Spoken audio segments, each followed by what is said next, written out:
নমস্কাৰ বন্ধুসকল, মই টিকেশ্বৰ মটিভেশ্যনেল আছাম ইউটিউব চেনেলটোলৈ আপোনালোকক পুনৰবাৰ স্বাগতম জনাইছোঁ।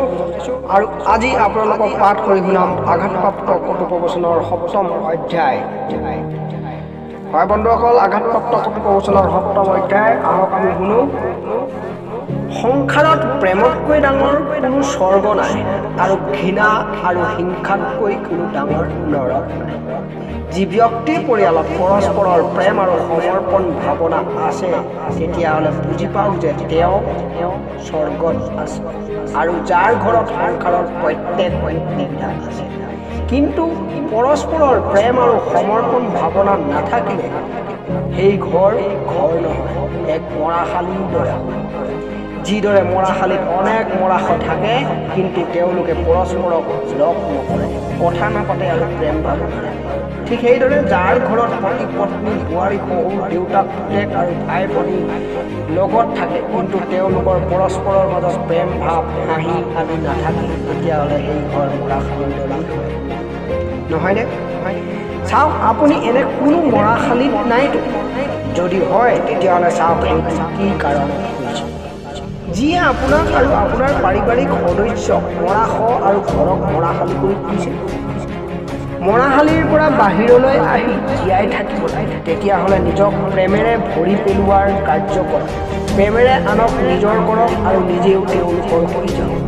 প্ৰেম যাদুৰ সেইডাল লাঠি, য'ত ক্ষণভৰত মৰাশৰ ভিতৰত আত্মা সোমোৱাই দিয়ে।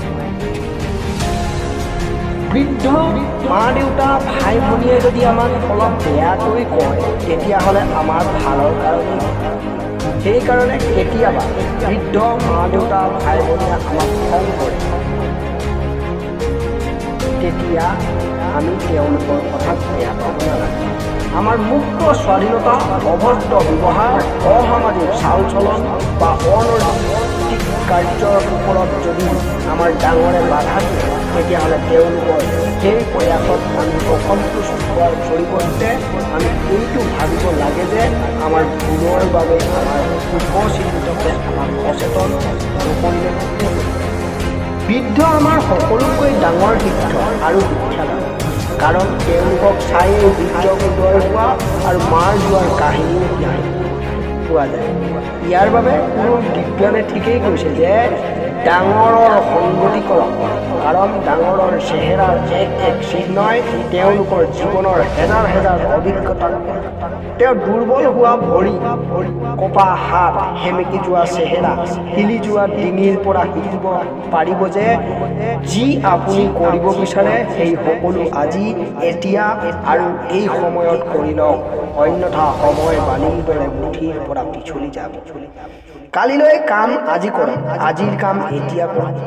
আজিৰ কাম কালিলৈ বাবে কেতিয়াও নথব, কাৰণ কালিলৈ কেতিয়াও নাহে। আহিলেও সেইটো হতাশা, নিৰাশা আৰু মমতাৰে কৰি থাকে। তো ধন্যবাদ থাকিল সকলোলৈ ভিডিঅ'টো শেষলৈকে চোৱাৰ বাবে।